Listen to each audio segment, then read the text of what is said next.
According to the great stories of the Bible, King Solomon, son of David, ruled Israel 3,000 years ago. He was renowned for his wisdom, his women, and his astonishing wealth.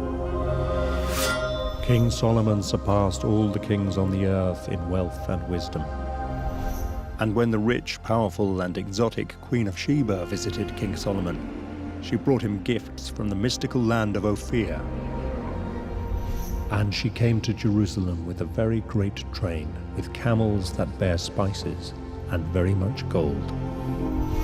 But where was Ophir? Where had all that gold come from? Did it even exist? For thousands of years, ancient Greeks, Renaissance adventurers, Victorian explorers, and modern-day scientists have searched for the source of Solomon's gold. A mysterious place that would famously become known as King Solomon's Mines.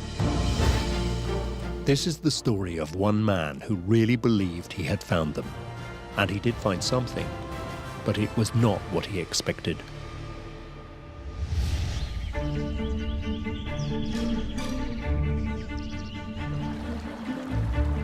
Karl Mauch, the explorer who would become forever linked with the discovery of King Solomon's mines, was a man of humble origins. Mauch was born in 1837 in Stettin, a small town in Germany. His father was a carpenter and later went to the army, and Mauch had 3 siblings, so the family was not very wealthy, and maybe one could even say that they were poor. But when he was a child, he received a gift that changed his life forever. For his 10th birthday present, he received a world atlas, which showed Africa as almost a total blank on the map. And this really inspired Mauch to become an explorer, to fill in the gaps in the map of Africa. At first, Mauch's interest had nothing to do with King Solomon. He was attracted by the mystery of Africa and the opportunity it presented for an ambitious young boy. Africa was a good destination for explorers because the interior of Africa was still unknown to Europeans, and so there were still opportunities of heroism and adventure. As Mauch grew older, his obsession with Africa continued. During this time, he avidly consumed virtually every book on the geography of Africa from the 16th century onwards, including the accounts in particular of the early Portuguese explorers. And one story leapt from the page to catch Mauch's eye. In 1531, Vicente Pagado, a captain of a Portuguese garrison on the southern coast of Africa, wrote, "Among the gold mines of the inland plains between the Limpopo and Zambezi River, there is a fortress built of stones of marvelous size, and there appears to be no mortar adjoining them." Pagado and his Portuguese explorers were convinced that this fortress was the palace of the Queen of Sheba, and the gold mines were the source of King Solomon's wealth. The Bible tells us that King Solomon was the son of the great King David, who slew the giant Philistine warrior Goliath. How Solomon became celebrated for his wisdom, his women, and his fabulous wealth. But the Bible also describes Solomon's great meeting with the Queen of Sheba, who brought him tons of gold and spices from her land. She arrived at Jerusalem with a retinue of camels, laden with spices and other precious objects intended as gifts for Solomon. And she gave the king 120 talents of gold, and of spices very great store, and precious stones. There came no more such abundance of spices as these which the Queen of Sheba gave to King Solomon. This is the story we all remember, but in reality there is not a shred of evidence that Solomon or the Queen of Sheba ever existed, or that any of this story was actually true. As early as we can trace our sources, readers of the Bible have been fascinated by the question of where exactly Solomon's wealth comes from. In the 1st century, for example, the Jewish historian Josephus speculated that his wealth came from India. And ever since then, interpreters have been struggling to piece together the clues in the Bible to figure out its exact location.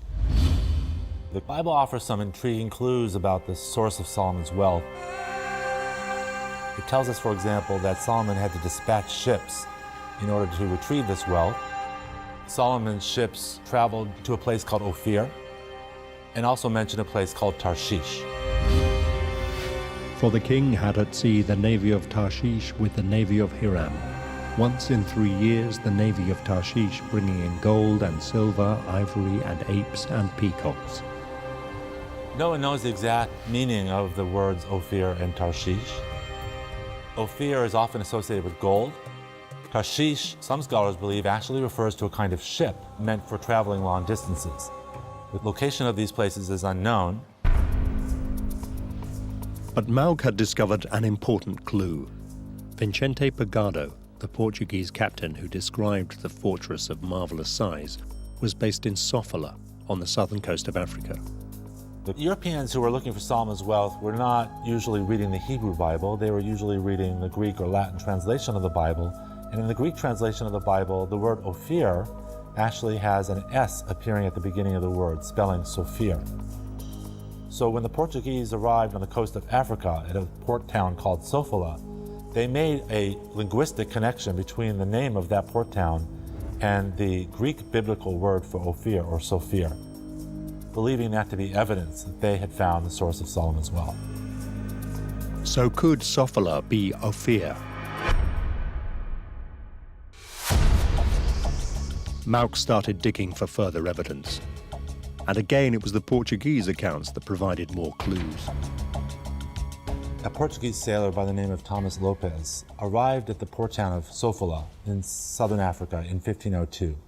And there he was greeted by Muslims who told him of native sources that described something very curious. They described how ships belonging to Solomon would arrive once every 3 years and extract from a nearby town a tremendous amount of gold. And they went with the servants of Solomon to Ophir, and took thence 450 talents of gold, which they delivered to King Solomon. They had the right name. Sofala was Ophir, and they seemed to have found the gold. So if the Portuguese were right, they may have stumbled upon one of the most amazing finds ever.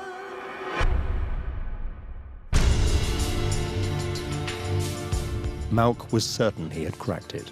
King Solomon's wealth was in southern Africa, and he was determined to find it.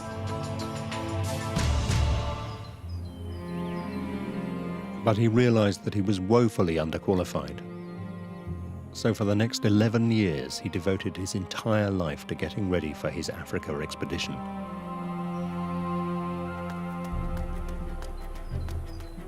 Every day he prepared himself both mentally and physically for the day when he would realize his dream. Mauk was always good in school, and he was interested in natural science and would have liked to go to university, but his parents lacked the financial means. To pay for his expedition, he trained as a teacher and became a private tutor in Austria. Mauk must have been really determined to go to Africa. In all these years, he didn't have support, he didn't have any money, but he still continued with his plans. He taught himself English, French, and Arabic. He tried to acquire specialist knowledge through reading specialist books and magazines like Petermann's Geographical News. In his spare time, he studied Latin, medicine, and astronomy. He visited the Botanical Garden and the Natural History Museum in Graz, where he was working at that time as a teacher. There, he gained some knowledge in botany, geology, and natural history. He built his own collections of minerals and insects. In 1863, Mauk was convinced he was ready. So he wrote to August Petermann, the editor of Germany's highly respected geographical magazine. His aim was to sell himself as an explorer worth investing in. I believe intellectually, and considering my modest means, I have done all that could be done. But the body too requires preparation for such enterprises. By walking 6 miles or more each day, in every season, over any ground, often without any food or drink till my return to the point of departure, and always wearing the same warm clothes, I have tried to steel my body. Apart from this, I have not neglected gymnastics and musketry. In stature, I am tall and heavily built, and I am in excellent health. Considering these facts, I believe that I am capable of taking part in an expedition on these lines.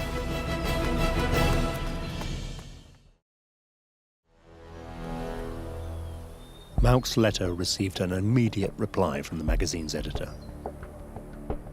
Petermann's response was negative and rather discouraging. He explained to Mauch how difficult and strenuous such an exploration would be.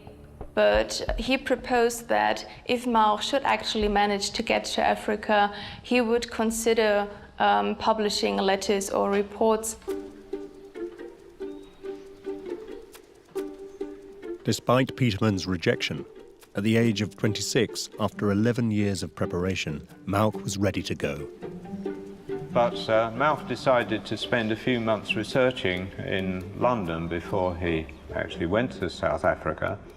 And by the end of that time, he'd actually run out of money. Mauch worked as a deckhand on a steamship to fund himself before arriving in Durban, South Africa in January 1865.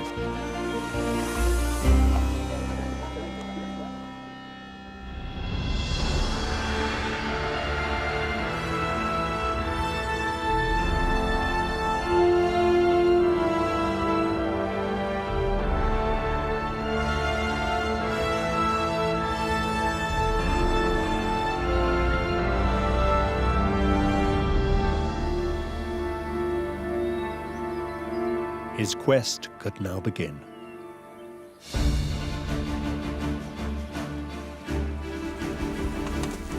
With only the barest of necessities, a small pocket compass, hunting knife, blanket, painting equipment and handgun, Mauch set out to explore southern Africa in pursuit of the land of Ophir in June 1865. I have tried to acclimatize myself by walking diligently around the country, unconcerned if I roam across unknown countryside for 2 to 3 days without food, or even if I should have an unpleasant encounter with the largest carnivores.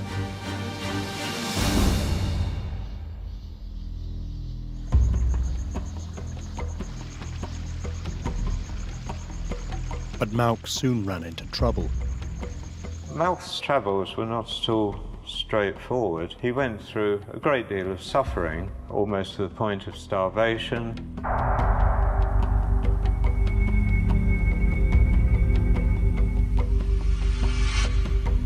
This was the 5th day of hunger for me, and it can be understood that I contemplated the future with a jaundiced view. Even small birds seemed to fly away from me, while I am still miles away from them. No pheasant nor partridge was to be seen. And an hour-long effort to try to catch fish also failed. Hungry, thirsty, tired, with almost insupportable pain in my knee, I still had to cover 25 miles, and bad luck would have it that I didn't get a chance for a final shot, and thus did not get anything to eat.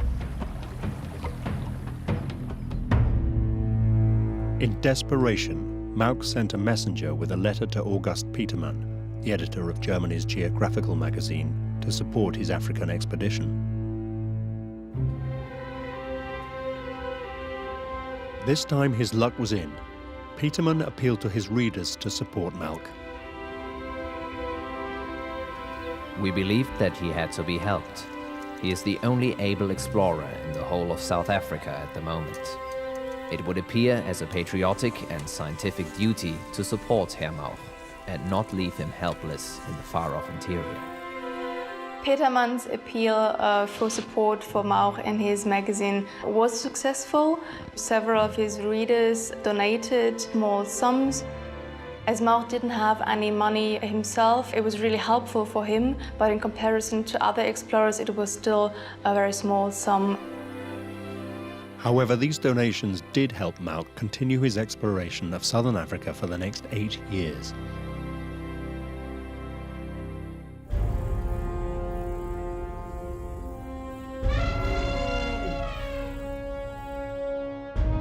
Two years into his journey, Mauk entered the Tati region, an area located on the borders of Botswana and Zimbabwe.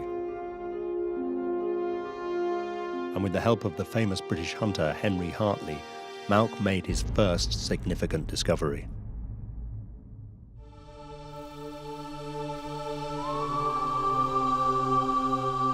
On the 27th of July, 1867, Hartley brought me the news that, when following a wounded elephant, he passed several pits dug into quartz. I came to a site which I recognized as a smelting place.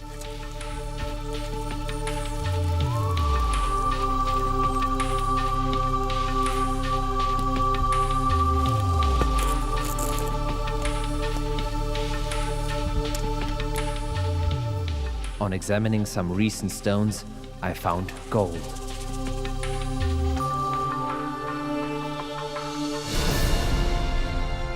Highly pleased, I ran back to the camp to impart the good news. When Mauk discovered the first gold field, he was really delighted that he had made such a big and great discovery. The following day, Mauk discovered another gold field. Could these be the mines of King Solomon?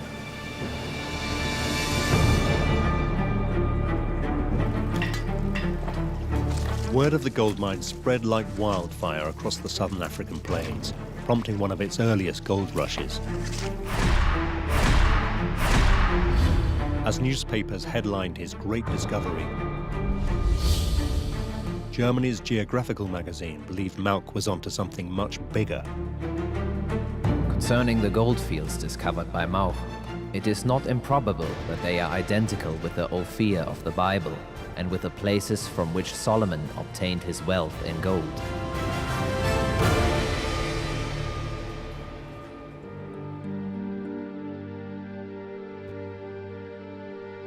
But if finding gold mines was encouraging, for Mauk to be really sure that he was in the land of Ophir, he had to find the city worthy of the great Queen of Sheba. In the same year that Mauk discovered the goldfields of Tati, he began to hear rumors of an abandoned city with huge stone walls described by locals as fabulous buildings.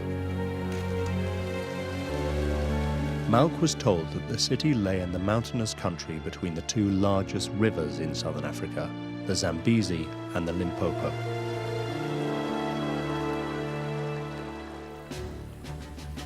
In May 1871, Mauk wrote confidently to his country's geographical magazine to tell them he wanted to dedicate his next expedition to the newly united German people. I shall make it the highest duty in my profession to add honor to the name of the German nation. I expect that my next journey will offer such opportunity. The discovery of the ruins of Ophir would be a point which would be envied by other nations.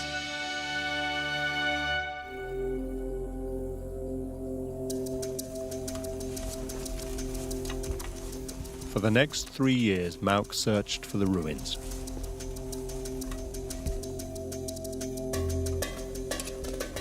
He shot elephant and rabbit for food, and suffered great hunger and exhaustion. Mauk tried to get to the ruins for a long period and often failed and had to come back to the European settlements. Mauk survived robberies and attempted to win the trust of local tribes. Throughout his travels, he had to form alliances with the tribal rulers.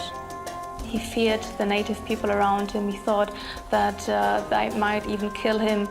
And was at one time held prisoner in Matabele land until he came to an arrangement for his release.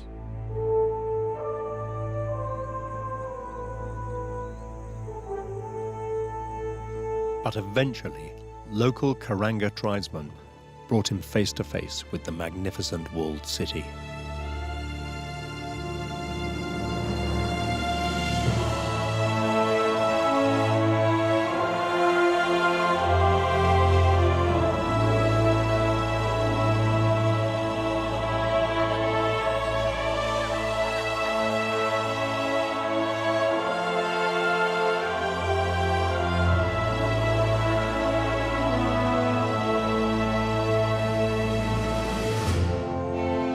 Finally, on the 5th of September 1871, I was lucky enough to be the first white man to set eyes on them.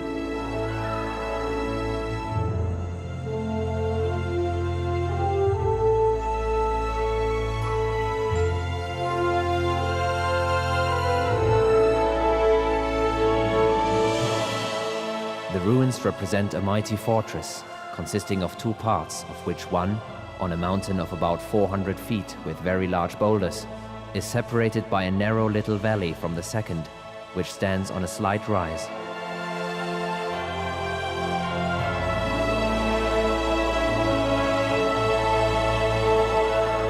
Malch just couldn't believe his eyes. Nothing like it had been seen south of the equator, and it just shouldn't have been there. Malch was convinced that he had finally found the ruins of the Queen of Sheba's palace. But how could he be sure?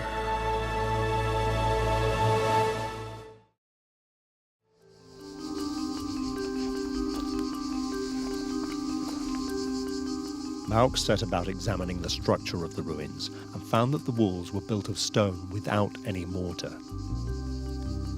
This matched exactly with Vicente Pigado's 16th century description of the ruins he had read as a teenager. Among the gold mines of the inland plains between the Limpopo and Zambezi River, there is a fortress built of stones of marvelous size, and there appears to be no mortar joining them.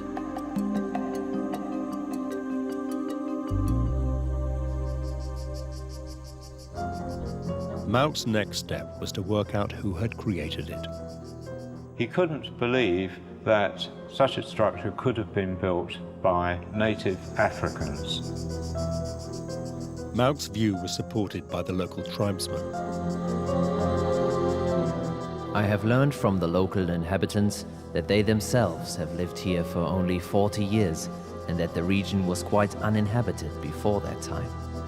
All are absolutely convinced that white people once inhabited the region, for even now there are signs of habitations and iron tools which could not have been produced by blacks. So if the palace was built by white people, where did they come from? Malch turned to the Bible for clues.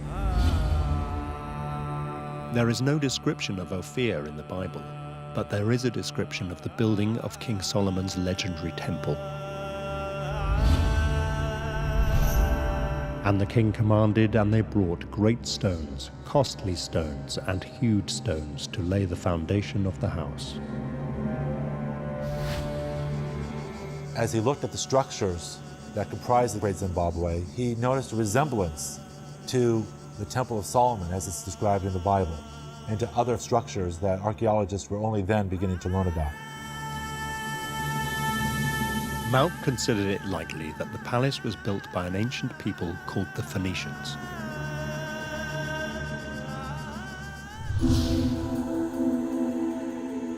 In the 1850s and 60s, archaeologists began to excavate colonies that the Phoenicians had established throughout the Mediterranean, and also sites in their homeland of Phoenicia, in what is now Lebanon. And this revealed to Europeans this complex, vast, far-reaching civilization that predated the Greeks and Romans, that had spread throughout the Mediterranean and had an impact on culture reaching from the Middle East to North Africa. And this really, really inspired the imagination of many Europeans who began to believe that the Phoenicians were capable of traveling great distances. The Phoenicians built their structures without mortar, and there was no mortar at this site. But this in itself wasn't proof. What else may there be to link it to the Phoenicians? Again, the Bible offered a clue. It made it clear that cedar wood was a critical ingredient at the time. And it was covered with cedar above upon the beams. Cedar was a wood famously found in modern-day Lebanon. The obvious place to look for the wood was where it supported the stone structure. Malch didn't really have the materials or the manpower required for a major exploration of the site, but he did take some samples of the wood. I cut some splinters off the crossbeam over the northern entrance. The wood is still quite healthy, of reddish color. A comparison of it with the wood of my pencil shows great similarity, and therefore, I suppose, strengthened by further hypotheses, that it must be cedar wood.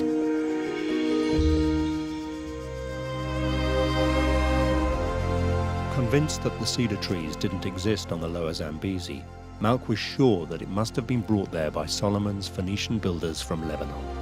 As the Bible says, "Now therefore command thou that they hew me cedar trees out of Lebanon."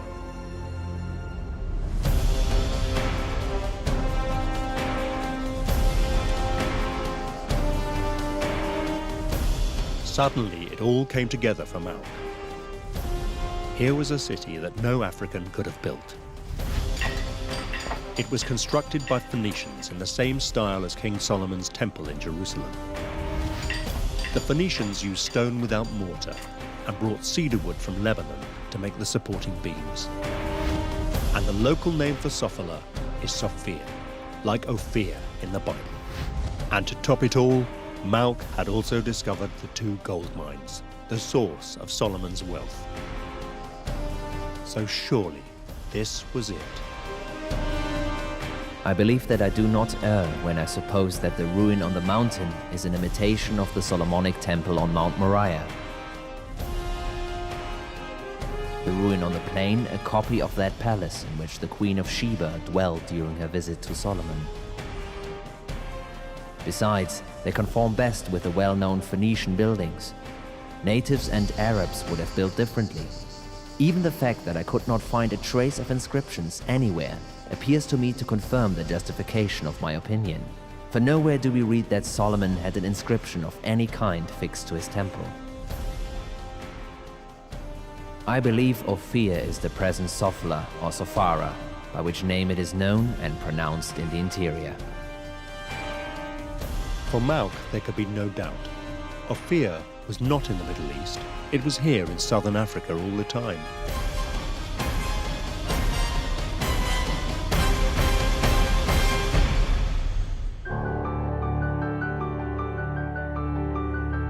Malk's longtime supporter, August Petermann, still waiting for further details from Malk, quickly published a brief report on his great discovery.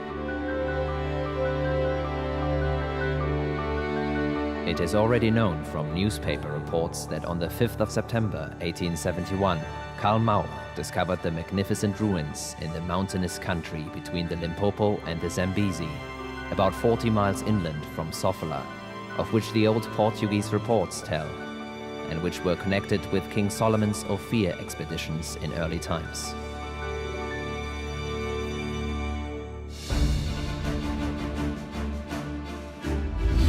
Malk's great discovery made a huge impact around the world, and in particular inspired the great British novelist H. Rider Haggard to write his famous book, King Solomon's Mines. H. Rider Haggard's King Solomon's Mines was the most successful adventure novel of the 19th century.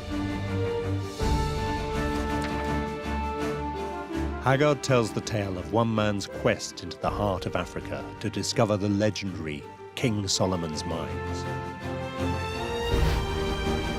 And he went on to tell me how he had found in the far interior a ruined city, which he believed to be the Ophir of the Bible. When suddenly he said to me, "Lad, did you ever hear of the Suleiman Mountains up to the northwest of the Mushkalumbi country?" I told him I never had. "Ah, well," he said, "that is where Solomon really had his mines."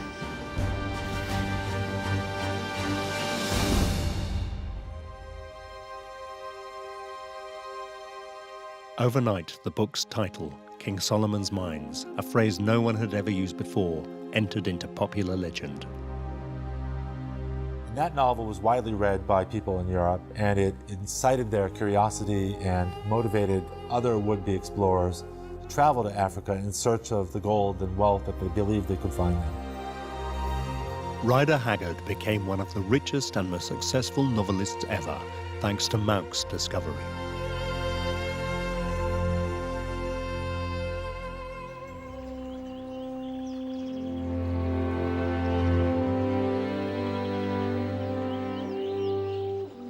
The one person who got very little out of it, however, was Mauch himself.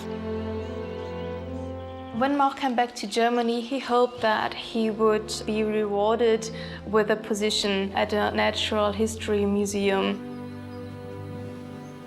But I think the lacking university degree and maybe even his personality were aspects which made it difficult for him. Impoverished and sick, Mauch was forced to take work in a cement factory. He suffered dreadfully from depression.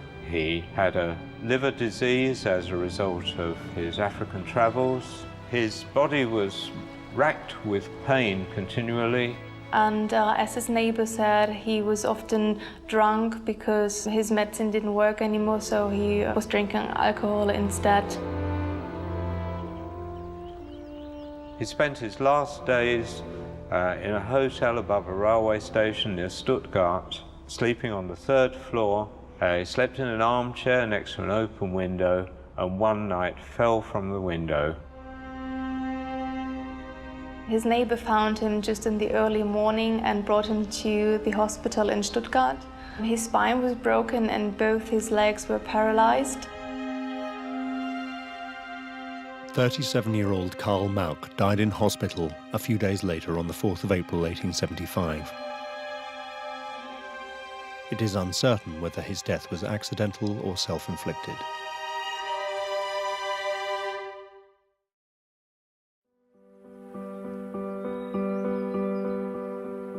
With his death, so died his reputation. His writings were largely ignored by the academic world.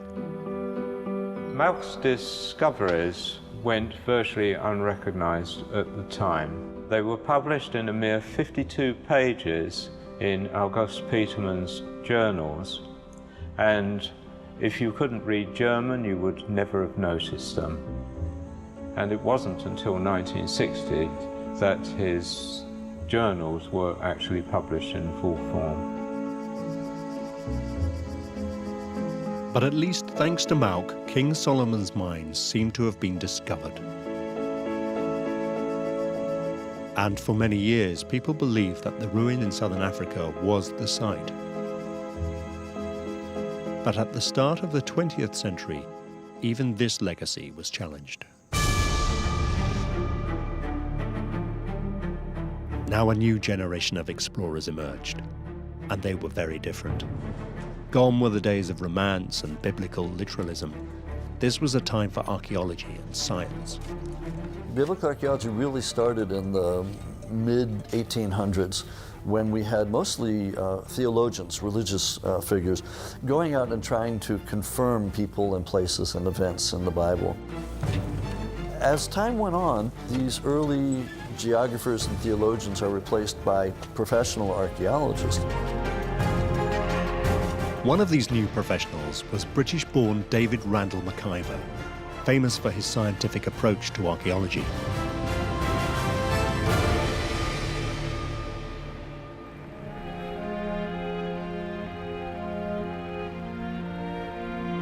In 1905, 3,000 years after King Solomon's reign, Randall McIver made 7 carefully detailed examinations of Karl Mauch's Ophir. The first thing he did was to date the buildings. By examining the pottery unearthed in the dig, he was able to tell when they were made, and Randall McIver quickly learned something revealing. They are unquestionably African in every detail and belong to a period which is fixed by foreign imports as, in general, medieval. In other words, one of the key foundations of Mauch's Ophir theory was wrong. David Randall McIver was the first person to identify a medieval date. And dating was really important because all of the foreign origins thesis, going right back to Karl Mauch and his sort of biblical interpretation, depended on Great Zimbabwe being a lot older than it was, thousands of years older.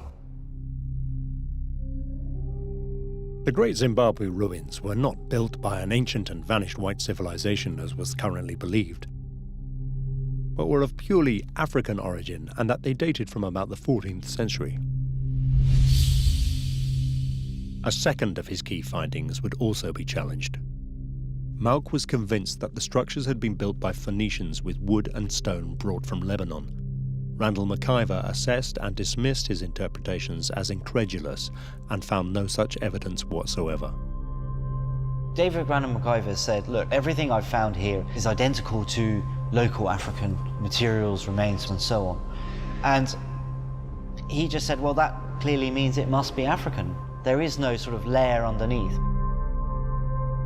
The style of the buildings cannot be proved to owe anything to foreign influences. All characteristics of Oriental and European architecture are entirely absent.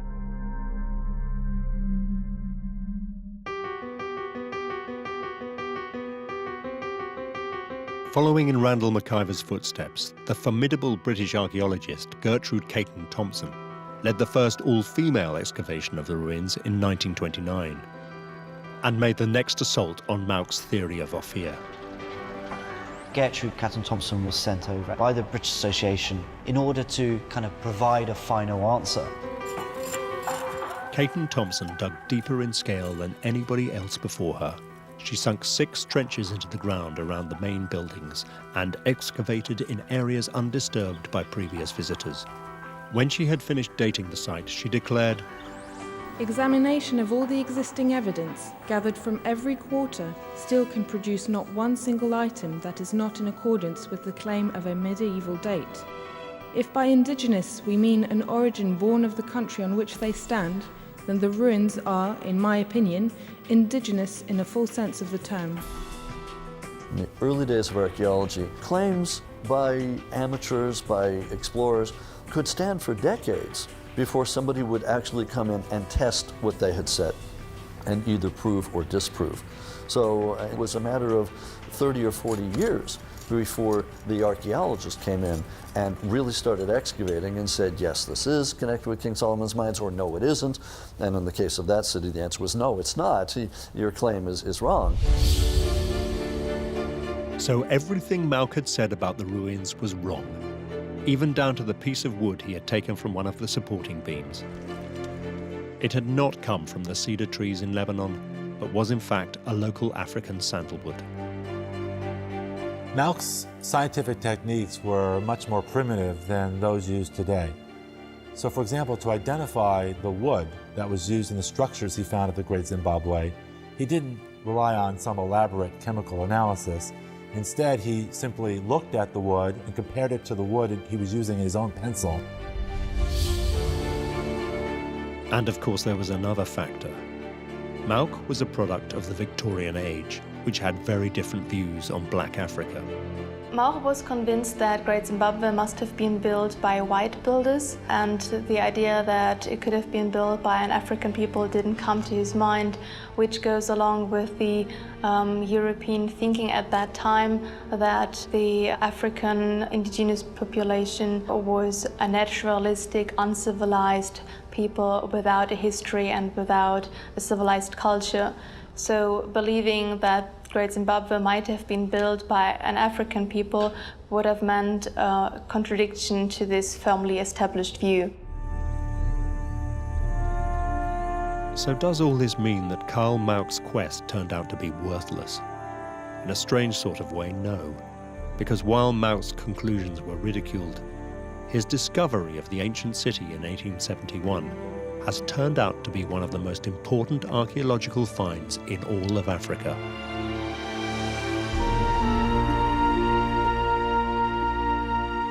Known today as Great Zimbabwe or Great House of Stones, these ancient ruins have become one of Africa's most prized national monuments and a UNESCO World Heritage Site. Great Zimbabwe is representative of African achievement, brilliant African achievement in the medieval period. Archaeological evidence suggests that Great Zimbabwe was built between the 12th and 15th centuries by ancestors of the Shona people who had settled in the region nearly 1,000 years before and who still inhabit Zimbabwe today. From a peasant village, it grew into a very prosperous political and commercial kingdom from 1150 to 1450, with a population of more than 10,000. Its development and growth was centered on agriculture, mainly cattle, and its massive gold and ivory trade went as far as Arabia and China. They found Ming pottery there, they found Arabic pottery there, Indian beads and so on. So clearly it was part of a much larger trade system. And to conjure up that kind of trade position and to be able to build such a large site and such a sophisticated site, it must have been controlling all sorts of agricultural resources. No one is certain why Great Zimbabwe went into decline and was left abandoned in the 15th century, but many suspect it was due to the collapse of trade, political instability and famine. Now the whole world can recognize that Great Zimbabwe is a fantastic place, an amazing achievement. Structurally it's an amazing, a beautiful place, beautifully built and so on, but also it's representative of a very sophisticated African culture taking place. Its significance is probably, in its shortest, summed up by the fact that the name of the country derives from it. There are not many countries that derive their name from an archaeological site, and it's well deserved. If Karl Malk had realized this at the time of his discovery in 1871, he really could have changed the way the world viewed African civilizations.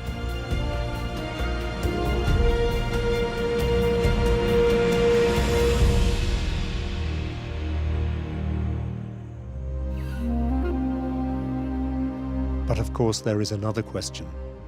Does all this mean that the story of King Solomon's mines is simply a legend with no real basis in history at all?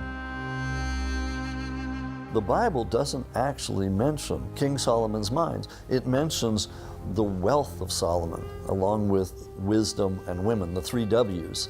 But it doesn't say where his wealth actually came from. So it's all made up by H. Rider Haggard in his novel, King Solomon's Mines. And as archaeologists, we can't be driven by a novel written in the last 100 years to dictate what we're looking for. In the 100 years after Malk's death, nothing was found to substantiate the belief that King Solomon or his great wealth ever existed.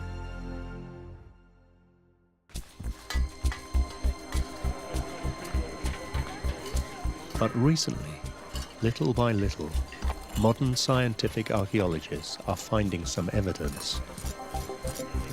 And one of the most exciting discoveries of recent times was the evidence of Solomon's father's existence, King David. In the early 1990s, 93, 94, there was an inscription found at a site in the north of Israel, Tel Dan. It was from an ancient inscription dating to about the middle of the 9th century BC. The inscribed stone contained the letters Beit David and are identical to the Hebrew and early Aramaic words for House of David. And these words are believed by many archaeologists to be an authentic reference to the Bible. It said that a king from the house of David had done such and such, Beit David, the house of David. And that's the first mention of either David or the house of David that's ever been found. If we were talking in, say, even the late 1980s, I would have said that there is no evidence whatsoever for either David and Solomon outside the Bible. When the inscription at Tel Dan was found, then that put the debate to rest. It was clear that David did exist. And I really do think it's just a matter of time before there is something attesting to the reign of Solomon. And that time may not be too far away. In an arid region in modern-day Jordan, south of the Dead Sea, archaeologists believe they may have found mines created around the time of King Solomon in 1000 BC. We found hundreds of ancient mines. We found metal production sites, and we decided, just based on the surface remains, that we would start to do an intensive excavation at one of these sites, Khirbat al-Nahas, which in Arabic means the ruins of copper. Assuming that King Solomon did have mines, one of the things we have to ask is, what kind of mines are they? Are they gold mines? Are they copper mines? I would actually argue they're more likely to be copper mines than that he's making his money from the buying and selling of copper. Copper may not be gold, but during the Bronze Age it was an essential element in the manufacture of tools and weapons, so it was incredibly valuable. What we discovered was that at Khirbat al-Nahas there were two major centuries of copper production on an industrial scale, and that was in the 10th century BC and the 9th century BC. That is the time of Solomon. So some have been wondering whether we've got King Solomon's mines here. We haven't found Solomon's mines, but I think our results put the issue of Solomon's mines, or let's say the Solomonic kingdom and its reach, back on the table. So far, the ancient Greeks, Renaissance adventurers and Victorian explorers have all tried and failed to find King Solomon's mines. Now the search continues into the 21st century. And maybe the archaeologists in Jordan will discover the source of Solomon's great wealth. Only time will tell. But of course, even if they do, there is so far nothing to suggest his wealth has anything to do with someone called the Queen of Sheba. The evidence for her remains entirely elusive.